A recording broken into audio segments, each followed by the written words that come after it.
पिता, पुत्र और पवित्र आत्मा के नाम पर आमीन। आप सबों को जय यीशु। हम लोग पवित्र यूक्रिस्त के विषय में मन चिंतन करते हुए आए हैं। मेरे विचार में 20-22 क्लास अभी तक केवल पवित्र यूक्रिस्त के विषय में हम लोगों ने सीख चुका है। आज मैं आपके सामने एक कहानी बताना चाहूँगा। इस कहानी के द्वारा हमारे जीवन में जहाँ परिवर्तन लाना है उसको लाने का प्रयत्न करेंगे। और हम अगले क्लास से पाप स्वीकार संस्कार के विषय में मनन चिंतन करना शुरू कर रहे हैं। कहानी इस प्रकार से है। एक दिन एक पल्ली पुरोहित को उनके ही पल्ली का एक परिवार से फोन आते हैं। फादर से कुछ समय मांगा उनके एक दुकान का आशीष के लिए। जिस प्रकार लोग करते हैं, जो राहु काल सब देख करके एक समय निश्चित किया, फादर से उस समय मांगा। फादर ने बोला हाँ, जो डेट बताया था, जिस समय बताया था, उसके अनुसार वह स्वयं अपना कार लेकर के फादर को ले जाने के लिए आए। फादर को जय यीशु कहा, उन्हें कार में बिठाए। उस व्यक्ति ने अपना इंट्रोडक्शन उस पुरोहित को दिया, क्योंकि वो पुरोहित उस पल्ली में आकर के करीब 6-7 महीने ही हुआ है। तो फादर ने बोला, कभी आपको चर्च में नहीं देखा, आपसे इसलिए परिचित नहीं है। तो उन्होंने अपना नाम वगैरह बताया और फादर से कहा, फादर हाँ ज़रूर, मैं नहीं आ पाया है इन दिनों में, क्योंकि मैं बहुत बिजी रहता हूँ। हमारे इस डिस्ट्रिक्ट में ही मेरा 3 ऐसे जगह है, मेरा जो काम कर रहा है, चल रहा है। कुछ फैक्ट्रियाँ हैं, कुछ दुकानें हैं, और अभी मैं जो चौथा एक दुकान फलाना सिटी में खोलने के लिए आपके लेके जा रहा हूँ, और आज से वहाँ पर वो दुकान चलना शुरू करेंगी। तो इसलिए इतना व्यस्त हूँ मैं, रात्रि सोने के लिए भी समय नहीं है, कई काम के कारण। इस प्रकार वो अपना इंट्रोडक्शन देने लगे। फादर ने बोला हाँ, आपके विषय में तो सुना है। तो तुरंत उसने कहा, प्रभु फादर जी, मैं अपने चर्च के लिए बहुत उदार व्यक्ति हूँ, और मैं दशांश देने वाला व्यक्ति हूँ। हमारे जो चर्च का जो घंटाघर पिछले साल जो बनाया है, मैंने ही पूरा पैसा दिया। फादर ने बोला हाँ हाँ हाँ, मैंने देखा है, वहाँ मार्बल वगैरह लिखा हुआ है, आपका नाम लिखा हुआ है। फादर, जो आप रह रहे, वो जो मकान जब बन रहा था, करीब आधा पैसा मैंने खर्च किया। फादर एक छोटा सा बना रहा था। मैंने फादर से कहा नहीं, मैं सहायता करूँगा, और गेस्ट रूम सब मिला करके आप फादर जी के लिए जो मकान है उसको बनाइए। बोला हाँ हाँ, वहाँ पर भी तो आपका नाम लिखा हुआ है, वहाँ पर भी ग्रेनाइट है, आपका नाम लिखा हुआ है। और हर साल हमारे पल्ली का जो पर्व मनाते हैं, उसमें मैं बहुत उदारता से सेवा करता हूँ। जो रिट्रीट वगैरह चलता है वो मेरे ही खर्चा से मैं कराता हूँ। इस प्रकार मेरे जो काम चल रहा है उसके द्वारा मैं चर्च का बहुत मदद करने वाला हूँ। वहाँ पर भी फादर ने कहा हाँ, मैंने सुना है आप चर्च के लिए बहुत मदद करने वाला है। और पुराना फादर ने विशेषकर बोला है, कोई भी ज़रूरत है आपसे मिलेगा तो सब मिलेगा करके। हाँ फादर, मैं बहुत कुछ करता हूँ, ये है वो है। फादर ने बोला आप बहुत कुछ तो कर रहा है, लेकिन मेरे इधर ट्रांसफ़र आकर के 7 महीना हुआ, लेकिन एक भी दिन आप चर्च नहीं आया, इस पर मेरा दुख है। फिर से वो बोलने लगे, फादर कहाँ समय है, हाँ फलाना दिन फलाना प्रोजेक्ट में जाता हूँ, वहाँ पर ये प्रोजेक्ट चल रहा है, यहाँ ये प्रोजेक्ट चल रहा है, ये दुकान, ये जो नया शहर में जो आलीशान एक दुकान अभी बना है, और उसका निर्माण कार्य चल रहा था। मैं बहुत बिजी आदमी हूं फादर, लेकिन पैसा मैं बराबर यहां देता हूं। तो ये सब सुन करके फादर ने बोला, हाँ अभी हम लोगों को वहां तक पहुंचने के लिए थोड़ा समय लगेगा, इसलिए मैं थोड़ा प्रार्थना करता हूं। बोला, हाँ फादर प्रार्थना कीजिए, ताकि और भी मैं बिजनेस में आगे बढ़ सकूं, और भी मैं कार्य कर सकूं, और भी मेरा दुकान बढ़ते जाए, मेरा फैक्ट्रियां बढ़ता जाए। आप थोड़ा प्लीज प्रार्थना कीजिए, मेरे लिए प्रार्थना कीजिए, मेरे परिवार के लिए प्रार्थना कीजिए। फादर आंख बंद कर करके प्रार्थना शुरू किया, प्रभु धन्यवाद देता हूं इस भाई के लिए, और आपने इतना आशीष इनको प्रदान किया है, आपने इनको इतना धन दिया है, आपने इन्हें घर दिया, दुकानें दी, फैक्ट्रियां दी, और पैसा इतना अधिक आपने दिया, और इस कारण इसको चर्च जाने के लिए भी समय नहीं है, सोने का समय नहीं, रेस्ट करने का समय नहीं है। जिस प्रकार लूकस के सुसमाचार उसके अध्याय 12 वाक्य 13 से हम लोग पढ़ सकते हैं, एक धनी मनुष्य के विषय में, प्रभु उस धनी मनुष्य के समान इस व्यक्ति भी धन में, फैक्ट्रियों में, सांसारिकता में ये बढ़ते जा रहा है। लेकिन वाक्य 16 में आपने उस मनुष्य से पूछा, आज रात्रि तुम्हारी आत्मा अगर वापस ले तो क्या होगा इस धन का। इसलिए मैं प्रभु में प्रार्थना करता हूं, इसको जितना भी धन संपत्ति है वो सारे के सारे नष्ट हो जाएं।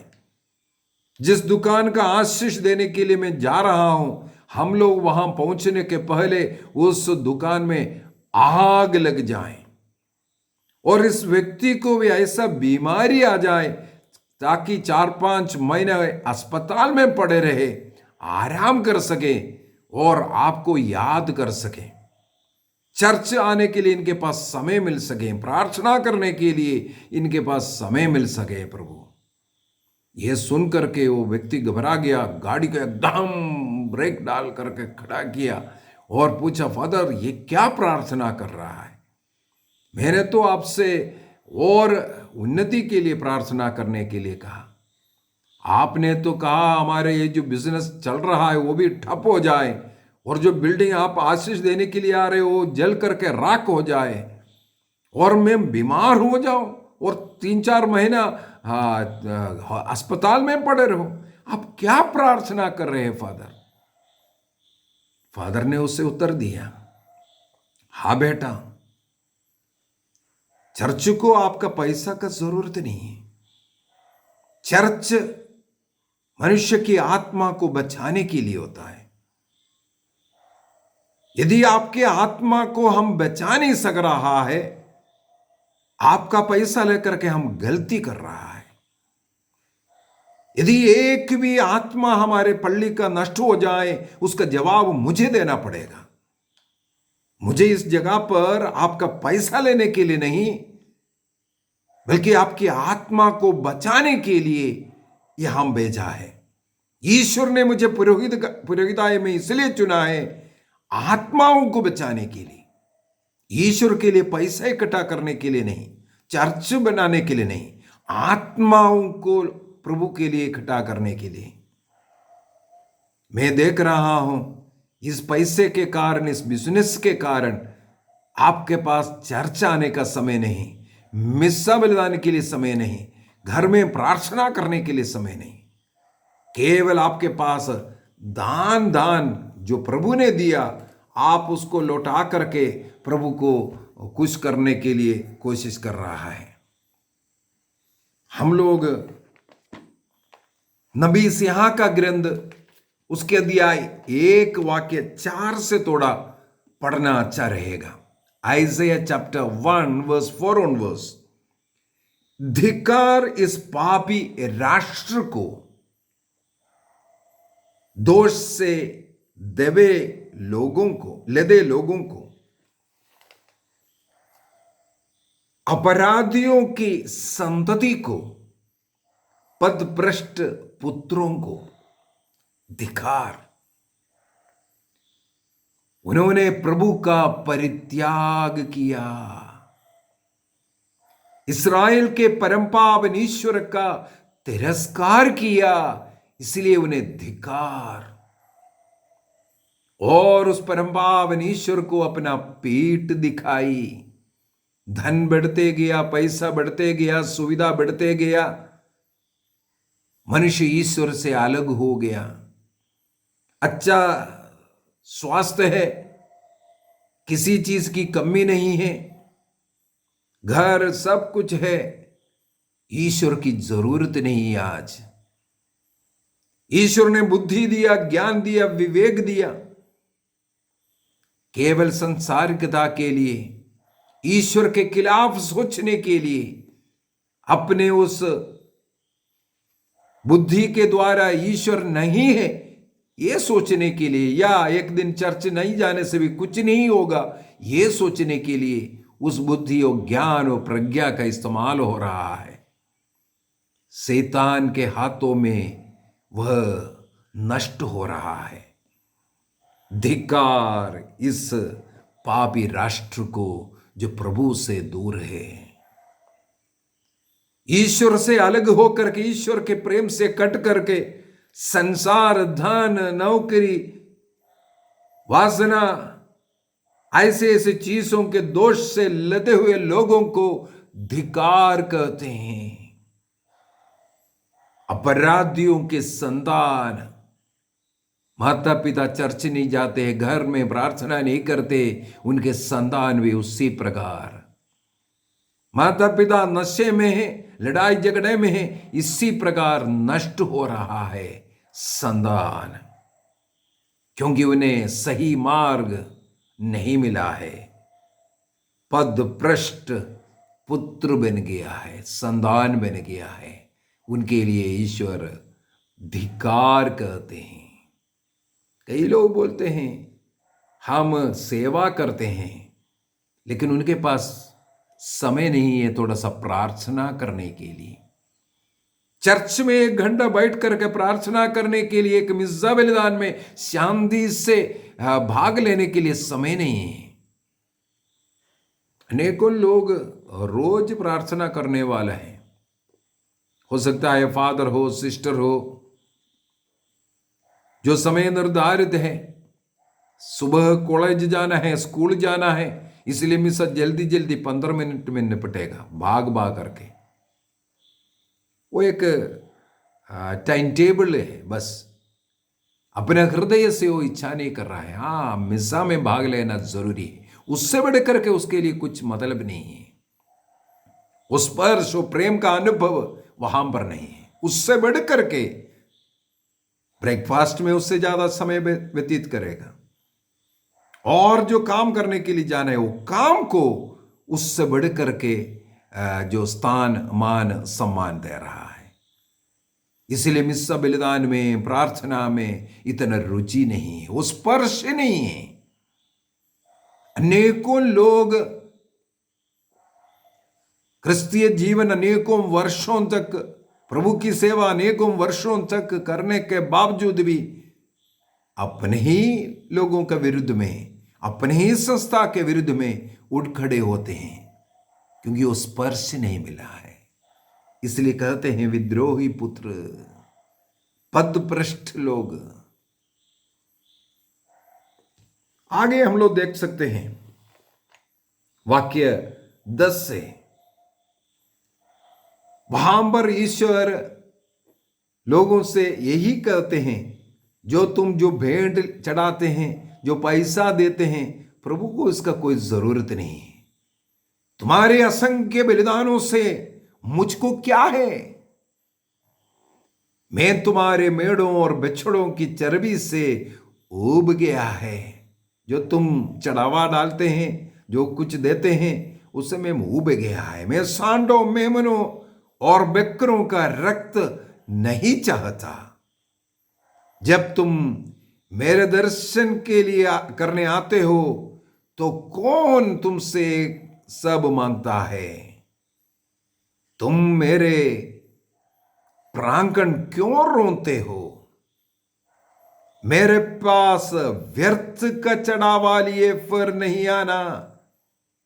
तुम्हारे लोबान से मुझे घृणा हो गई है। तुम्हारी मीठी मीठी बातें, ये जो अच्छे अच्छे चढ़ावा, वो जो बड़े बड़े रकम, जो कुछ तुम दुनिया को दिखाने के लिए नाम लिख करके पत्र रखते हो, दूसरे के सामने दिखाने के लिए जो कुछ करते हो, मुझे ये सब नहीं चाहिए। मुझे तेरी आत्मा चाहिए, तेरा हृदय चाहिए। कितना हृदय से आत्मा में रहकर तुम रोज प्रार्थना करते हो। प्रभु के वचन के लिए पढ़ने के लिए तुम कितना समय व्यतीत करते हो। प्रभु के उस मिस्सा बलिदान में कितना भक्ति के साथ तुम भाग लेते हो। प्रभु के सामने थोड़ा मौन बैठने के लिए तुम्हारे पास समय है नहीं। प्रभु के साथ बैठने के लिए समय नहीं। संसार के अन्य काम में प्रभु के नाम पर जो कार्य कर रहा हो, लेकिन प्रभु उसमें नहीं है। प्रभु के मंदिर में बैठने के लिए समय नहीं। प्रभु के नाम पर बाहर अन्य लोगों का सेवा कर रहा है, नाटक कर रहा है। प्रभु कहते हैं, इससे मैं दुखी हूं, इससे मैं घृणा करता हूं। पुरोहित जब ये बात उनको बता कर दिया,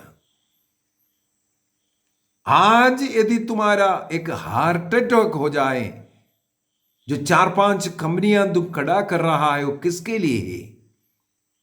और तुम्हारी आत्मा का क्या होगा? क्या पैसे के द्वारा तुम ईश्वर को खरीद सकता है? स्वर्ग को खरीद सकता है? प्रभु को पैसे की जरूरत नहीं। तुम्हें जो पैसा देने वाला वो ईश्वर तुम्हारे पैसा नहीं मांग रहा है। प्रभु के लिए तुम्हारे पास समय है कि नहीं?